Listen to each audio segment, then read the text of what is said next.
और दर्शकों, जैसे जैसे दिन बढ़ते जा रहे हैं, ये पर्चियां बढ़ती जा रही हैं। ये जितने पर्चियां उतने नाम, जितने नाम उतनी जानकारी। मेरी टीम परेशान हो रही, लेकिन क्या करें, डिसीजन तो मोदी जी को लेना।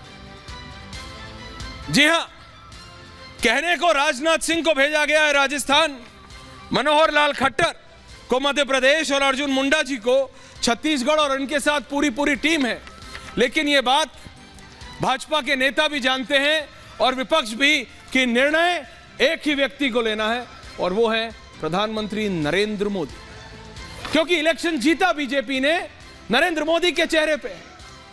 ये जितने भी व्यक्तियों के नाम, चाहे कोई भी प्रदेश हो, ये राजस्थान में वसुंधरा राजे के नाम पे जीता इलेक्शन नहीं, अश्विनी वैष्णव जी के नाम पे नहीं, बाबा बालकनाथ के नाम पे नहीं, दिया कुमारी जी के नाम पे नहीं, इन सब ने अपनी अपनी सीटें नरेंद्र मोदी के नाम पे जीती। तो इसलिए आप देखेंगे, चाहे राजस्थान हो जहां पे रक्षा मंत्री खुद राजनाथ सिंह जी को भेजा है, क्योंकि वहां रानी तो दिया कुमारी है, महारानी वसुंधरा राजे सिंधिया हैं, और उनको संभालना या उनको मैनेज करना सबके बस की बात नहीं है भाजपा।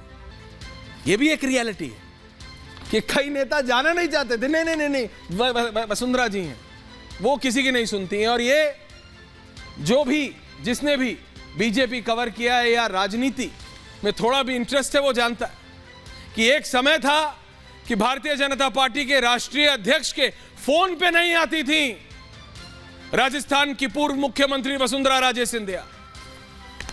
इसीलिए राजनाथ सिंह जी को भेजा। लेकिन ये जो कागज पढ़ते हुए तस्वीर प्रधानमंत्री की धीरज आपने लगाई है, वो ही निर्णय ले रहे हैं, और उन्हें पता है और सही भी है, जनता ने नरेंद्र मोदी को वोट दिया है, चाहे बात राजस्थान हो, मध्य प्रदेश हो, छत्तीसगढ़ हो। अब जो व्यक्ति प्रधानमंत्री को ठीक लगेगा कि प्रदेश को बेहतर चला सकता है, उसको चुना जाएगा। कई लोग आलोचना कर रहे हैं, विपक्ष जो अपना घर नहीं संभाल पा रहा है, उसको दिक्कत है कि अश्विनी वैष्णव का नाम क्यों है, कैसे आ गया, क्यों बीजेपी डिसाइड कर रही है।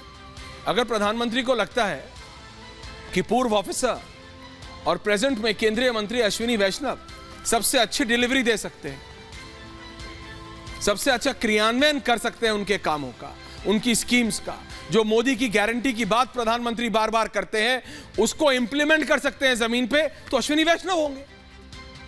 विपक्ष रो रही है, जैसे मैं कह रहा हूं, खींच मिटा रही है। राजनाथ सिंह वहां पे हैंडल करने गए, उनके साथ जो दो और नाम है वो हैंडल करने गए, विनोद तावड़े राष्ट्रीय महासचिव और सरोज पांडे जी, वो हैंडल करने गए। लेकिन राजनाथ सिंह क्योंकि इतने सीनियर हैं, नंबर 2 है सरकार, टेक्निकली स्पीकिंग नंबर 2 है सरकार में, इसलिए कोई भी जब वो when he hammers down, जब वो हैमर बजाएंगे, तो कोई भी हो, चाहे वसुंधरा जी हो या कोई भी हो, कुछ नहीं बोल पाएगा। क्योंकि यही राजनाथ सिंह थे पार्टी के राष्ट्रीय अध्यक्ष। जब 2014 से पहले प्रधानमंत्री मोदी के नाम पर मुहर लगनी थी, बहुत पॉलिटिक्स उस समय भी बीजेपी में हो रही थी, लेकिन राजनाथ सिंह की दूरंदेशी थी कि राजनाथ सिंह ने बोल दिया था नरेंद्र मोदी होंगे चेहरा प्रधानमंत्री का। और उसके बाद अडवाणी जी घर में जो गाड़ी में बैठे थे, वापस गाड़ी में बैठ गए थे, आए नहीं थे। 11 अशोक रोड उस समय बीजेपी का हेडक्वार्टर्स था। तो वो राजनाथ सिंह का दबदबा, इसीलिए राजनाथ सिंह को राजस्थान में भेजा गया है कि जाइए और विधायकों की सुनिए और बताइए कि प्रधानमंत्री का यह निर्णय है। और इसी के साथ अब बात करते हैं मध्य प्रदेश की। मध्य प्रदेश में मनोहर लाल खट्टर जी को भेजा गया है। मनोहर लाल खट्टर हरियाणा के मुख्यमंत्री तो हैं ही, लेकिन मनोहर लाल खट्टर उन नेताओं में से है या उन मुख्यमंत्रियों में से हैं जो कि जब चाहे जैसे चाहे प्रधानमंत्री से डायरेक्टली बात कर सकते हैं। आपने देखा है हरियाणा में कई बार इसलिए उनकी आलोचना भी हुई कि भाई ये तो कोई एक्टिव राजनेता नहीं थे, तब भी इनको एक बार नहीं मल्टीपल टाइम्स मुख्यमंत्री बना दिया। तो भाई प्रधानमंत्री ने करके दिखाया। मनोहर लाल खट्टर प्रधानमंत्री की हर एक स्कीम्स को, हर एक डिसीजन को सही तरीके से इंप्लीमेंट कर देते। इसलिए मनोहर लाल खट्टर को मध्य प्रदेश भेजा गया, जहां पे एक नहीं, जो नाम की तरफ देखिए वो नाम दिग्गज है। एक एक नाम की बात करते हैं मध्य प्रदेश में, क्योंकि बहुत ज्यादा महत्वपूर्ण है। आप देखिए मध्य प्रदेश में पहला नाम शिवराज सिंह चौहान, 18 साल के मुख्यमंत्री, उसके बाद भी इतनी बड़ी मैंडेट, कोई एंटी इनकम्बेंसी नहीं। कमलनाथ बिल्कुल धराशायी कर दिया उनको। ऐसे शिवराज सिंह चौहान को हटाने की भी बात सोचना आसान नहीं। इसलिए मैंने कहा अभी भी सबसे प्रबल दावेदार शिवराज सिंह चौहान है, द सिटिंग चीफ मिनिस्टर। उसके बाद कैलाश विजयवर्गीय। कैलाश विजयवर्गीय, वो कैलाश विजयवर्गीय जो कि अमित शाह के बहुत ट्रस्टवर्दी हैं, अमित शाह के बहुत ट्रस्टवर्दी हैं। और उसके बाद अमित शाह के ट्रस्टवर्दी के बाद वो ये कहते हैं, आप ये समझिए मेरी बात, कल उन्होंने क्या टिप्पणी की? कल उन्होंने टिप्पणी की कि भाई जब उनसे पूछा गया कि सर क्या आपको लगता है कि लाडली योजना की वजह से जीते, तो एक बार नहीं डंकी की चोट पे कैलाश विजयवर्गीय ने शिवराज सिंह चौहान की तरफ को बहुत पॉजिटिव रह के नहीं कहा, क्यों? राजस्थान और छत्तीसगढ़ में लाडली योजना थी, क्या वहां भी जीते ना? तो इसका मतलब इंटरनली नहीं एक्सटर्नली वो दावा ठोक रहे हैं कि वो भी मध्य प्रदेश के मुख्यमंत्री बनने की रेस में है और प्रबल दावेदार हैं, और होना भी चाहिए। उनको हर बार एक अलग सीट दी गई। उनके और शिवराज सिंह चौहान के बारे में खटपट की बातें आती नहीं, लेकिन जिस भी सीट पे दिया उस सीट पे उन्होंने विजय प्राप्त की। नरोत्तम मिश्रा हार गए, गृह मंत्री थे, उनकी भी खटपट की खबरें चलती रहती थी, लेकिन हार गए। वो रेस में नहीं है। शिवराज सिंह चौहान अभी भी number 1 option, sitting chief minister है। इतनी बड़ी मैंडेट लाके दी है बीजेपी को, और इतने महत्वपूर्ण स्टेट से 24 से पहले, लेकिन इलेक्शन तो नरेंद्र मोदी के चेहरे पे जीता। इसीलिए वो होगा जो प्रधानमंत्री को ठीक लगेगा, और वो साइटिंग 2024 24 में कैसे जीतना है अब, क्योंकि ये वो बीजेपी है दर्शकों, ये वो बीजेपी है जो एक इलेक्शन जीतती है या हारती है और अगले में लग जाती है। आप मानिए या नहीं, कल एक बहुत महत्वपूर्ण बैठक हुई है जिसमें यह स्ट्रेटेजी नहीं ली गई है कि अब क्या करना है, किसको सीएम बनाना है। नहीं, बात इस पे हुई है कि 24 में सीटें कैसे निकालनी है। कल जब बाबा दिल्ली पहुंचे, प्रधानमंत्री से मिले, गृह मंत्री से मिले, बीजेपी के राष्ट्रीय अध्यक्ष से मिले, कई लोगों ने कहा कैबिनेट में यूपी के ये होना है, वो होना है। बात हुई है एक तो रामलला की, और दूसरी कि कैसे सबसे ज्यादा सांसद की सीटें निकालनी है उत्तर प्रदेश में 2024 की। तो यह है बीजेपी, और इसलिए चाहे शिवराज सिंह चौहान हो, चाहे कैलाश विजयवर्गीय, या फिर ज्योतिरादित्य सिंधिया, जिनको प्रधानमंत्री का बहुत समर्थन हासिल है, बहुत सपोर्ट हासिल है। और उन्होंने, आप देखिए वो जो चंबल वाली बेल्ट है जिसमें पिछले इलेक्शन में बीजेपी के पास सिर्फ 7 सीटें थी, ओनली 7 सीट्स, इस बार जिस तरीके से नंबर को ट्रिपल कर दिया है उन्होंने अपनी दावेदारी ठोक दी है। हालांकि उन्होंने क्लियरली कहा कि भाई मैं किसी रेस में नहीं हूं। हर एक जो दूरंदेशी, जिसको थोड़ा लंबी रेस का घोड़ा जो होता है, और बीजेपी में वो जानते हैं, देखिए इन्हीं की रिश्तेदार हैं, लेकिन वसुंधरा राजे सिंधिया राजस्थान में, वसुंधरा जी ने दिल्ली आते हुए क्या कहा, मैं किसी रेस में नहीं हूं, मैं एक बहुत ही अनुशासित कार्यकर्ता की तरह जा रही हूं दिल्ली। रियलिटी में क्या हो रहा है ये सबको पता है, ये सबको पता है। वहीं पे मध्य प्रदेश में ज्योतिरादित्य सिंधिया, जो एक समय में कांग्रेस में थे, लेट माधवराव सिंधिया के सुपुत्र हैं, उन्होंने ये पूरी चंबल की बेल्ट बीजेपी को दे दी है। बहुत उनके ऊपर टिप्पणी हो रही थी, कांग्रेस टिप्पणी कर रही थी। मध्य प्रदेश के ग्राफिक ज्योतिरादित्य सिंधिया के लाइए शर्मा जी, कि क्या ज्योतिरादित्य सिंधिया कुछ कर पाएंगे, तो ज्योतिरादित्य सिंधिया ने जवाब दिया है काम से। और इसलिए यही चीज उनकी दावेदारी ठोकती है कि क्या ज्योतिरादित्य सिंधिया मुख्यमंत्री बनने के लिए तैयार है? बिल्कुल तैयार। बीजेपी को अपनी इंटरनल डायनामिक्स देखनी है बस 24 के, क्योंकि बीजेपी ने एक नहीं 1 दर्जन दिग्गज नेता, और मैं दोबारा रिपीट कर रहा हूं, 1 दर्जन दिग्गज नेता, चाहे मैं बात प्रहलाद पटेल की करूं, नरेंद्र सिंह तोमर की करूं, एक नेता को, इतने बड़े बड़े नेताओं को वापस मध्य प्रदेश भेज दिया है, और सबसे रिजाइन भी करवा लिया है। सोचिए, प्रहलाद पटेल अब एमपी नहीं है, एमएलए है, बहुत बड़े ओबीसी नेता है। प्रधानमंत्री से एक कहा जाता है एक डिफरेंट कनेक्ट है, इसलिए एक बहुत प्रबल दावेदार है मुख्यमंत्री बनने के, बहुत प्रबल दावेदार। तो बात चाहे शिवराज सिंह चौहान की हो, 18 साल के मुख्यमंत्री जो इतना बड़ा मैंडेट लाके देते हैं, या ज्योतिरादित्य सिंधिया जिन्होंने पूरी एक रीजन, जिनके ऊपर आलोचना हो रही थी, और विपक्ष को ऐसा लगता है ज्योतिरादित्य सिंधिया के लिए कि सिर्फ विपक्ष को चिढ़ाने के लिए, है ना, जस्ट एनेक्डोटल बोल रहा कि विपक्ष को चढ़ाने के लिए, कांग्रेस को चिढ़ाने के लिए बीजेपी ज्योतिरादित्य सिंधिया को मुख्यमंत्री बना देगी कि लो, तुम हमेशा कहते हो ना क्या किया ज्योतिरादित्य सिंधिया ने, तो ये लो, ये है मुख्यमंत्री मध्य प्रदेश के। और एक थॉट प्रोसेस ये भी है भारतीय जनता पार्टी में कि भाई शिवराज जी के एक लंबे टोन के बाद जो एक नेक्स्ट जनरेशनल शिफ्ट आना चाहिए, वो जनरेशनल शिफ्ट मध्य प्रदेश में अगर कोई दे सकता है तो वो ज्योतिरादित्य सिंधिया। लेकिन इनके चलते आप नरेंद्र सिंह तोमर को नहीं भूल सकते।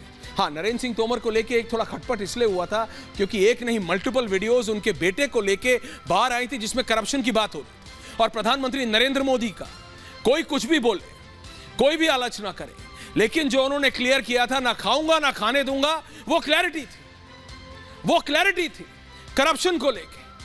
और इसीलिए नरेंद्र सिंह तोमर कहीं इस रेस में थोड़ा पीछे जा रहे हैं। तो शिवराज सिंह चौहान मध्य प्रदेश में अभी भी प्रबल दावेदार हैं, इसीलिए वो सबसे पहले बैठे हैं कुर्सी पे। प्रहलाद पटेल बड़े ओबीसी नेता हैं, कैलाश विजयवर्गीय स्ट्रॉन्ग लीडर, अमित शाह से बहुत क्लोज, नरेंद्र सिंह तोमर और फिर ज्योतिरादित्य सिंधिया। ज्योतिरादित्य सिंधिया भी एक बहुत स्ट्रॉन्ग दावेदार है मध्य प्रदेश में मुख्यमंत्री बनने के। और सीधा चलते हैं छत्तीसगढ़ की तरफ दर्शकों, क्योंकि छत्तीसगढ़ में कई नाम ऐसे हैं जो आपने नहीं सुने। मैं रोज बोल रहा हूं आपसे, लेकिन आज उन चेहरों के बारे में आपको बताना चाहूंगा। रमन सिंह के बारे में आप जानते हैं, 15 साल तक मुख्यमंत्री रहे रमन सिंह जी, 15 साल तक। लेकिन आज क्या वो रेस में है? कई लोग बोल रहे हैं वो रेस में भी नहीं। सबसे लंबे वक्त तक छत्तीसगढ़ प्रदेश के मुख्यमंत्री रहे हैं। पेशे से डॉक्टर है, गरीबों का फ्री इलाज आज भी करते हैं। आपातकाल के दौरान प्रदर्शनों में हिस्सा लिया है। 1983 में कवर्धा नगर पालिका के पार्षद बने। 1990 में कवर्धा से विधानसभा चुनाव जीता। 93 में रमन सिंह दोबारा चुनाव जीता। 99 में राजानंदगांव से सांसद बने। 99 में अटल सरकार में राज्य मंत्री बने रमन सिंह जी। 2003 में छत्तीसगढ़ बीजेपी के अध्यक्ष बने। 2003 में छत्तीसगढ़ के दूसरी बार मुख्यमंत्री बन गए। सीएम रहते राशन वितरण, हेल्थ केयर पर काम किया। राज्य में औद्योगिकरण को भी गति दी रमन सिंह जी ने। इसीलिए अभी भी चाहे पीछे, लेकिन रेस में है रमन सिंह जी। लेकिन एक जो थॉट है भारतीय जनता पार्टी के अंदर की बदल देना है, नई खेप को मौका देना है, उसके चलते गोमती साय जी को चांस क्यों? 2005 में जिला पंचायत की सदस्य चुनी गई है। इसके बाद जनपद पंचायत की सदस्य बनी, जमीन से उठी हुई नेत्री हैं। 2015 में जशपुर जिला पंचायत की अध्यक्ष बनी। 2019 में रायगढ़ से सांसद चुनी गई। विष्णुदेव साय की करीबी मानी जाती हैं और यह कहा जाता है कि जो पार्टी का नेतृत्व कहता है वो गोमती साय जी करती हैं। पथलगांव सीट से विधायक चुनी गई। छत्तीसगढ़ की आदिवासी महिला चेहरा है और एक ट्राइबल चेहरे को आगे बढ़ाने की जो भारतीय जनता पार्टी बात करती है, उसी में गोमती साय जी का नाम सबसे आगे जाता है। और वहीं एक और महिला का नाम छत्तीसगढ़ से निकल के आ रहा है और उनका नाम है रेणुका सिंह जी। छत्तीसगढ़ में बड़ा महिला आदिवासी चेहरा है रेणुका सिंह जी। 1999 में पहली बार पंचायत, ये आप एक देखिएगा, ये कोई पैराशूटेड नेता नहीं है, ये कोई किसी का रिश्तेदार, कोई किसी का भाई बहन भतीजावाद नहीं हो रहा है। यहाँ पे कोई किसी की चाची मौसी दादी नानी नहीं है, जमीन से उठे हुए नेता हैं जिनको पता है कि छत्तीसगढ़ में क्या हो रहा है, जिनको पता है कि छत्तीसगढ़ को किस चीज की जरूरत है, जिनको पता है कि छत्तीसगढ़ की जनता को क्या चाहिए। पंचायत के चुनाव लड़के और जीत के आगे उठे हैं। 1999 में पहली बार पंचायत के सदस्य बनी। 4 साल बाद 2003 में विधायक निर्वाचित हुई। 2008 में एक बार फिर विधायक चुनी गई। 2019 में संसद तक पहुंची और जनजातीय मामलों की राज्य मंत्री हैं रेणुका सिंह जी। प्रधानमंत्री ने अपनी कैबिनेट में जगह दी है, तो काबिलियत पर कोई डाउट नहीं है प्रधानमंत्री को। इसीलिए रेणुका सिंह का नाम अभी भी सबसे आगे है दर्शकों इस रेस में। और आप देखिए, एक नहीं 2 महिलाएं। और उसके बाद छत्तीसगढ़ में नाम आता है विष्णुदेव साय जी का। विष्णुदेव साय जी की मैं आपको बात बताऊं, पूर्व केंद्रीय राज्य मंत्री रहे हैं नरेंद्र मोदी की ही कैबिनेट में 2014 में, लेकिन 19 में मौका नहीं मिला। इसलिए लोग कह रहे हैं कि क्या विष्णुदेव साय जी का जो फेवर है, और ये सब राजनीति बात हो रही है या कोई मोरल, आप बात समझिए मैं क्या कह रहा हूं। राजनीतिक तौर पर लोग कह रहे हैं कि क्या अब प्रधानमंत्री का इतना ट्रस्ट नहीं है इन पे, लेकिन वहीं एक रिवर्स सोच है कि भाई ही सीनियर, उनको पता है सरकार कैसे चलाई जाती है, गवर्नेंस के बारे में।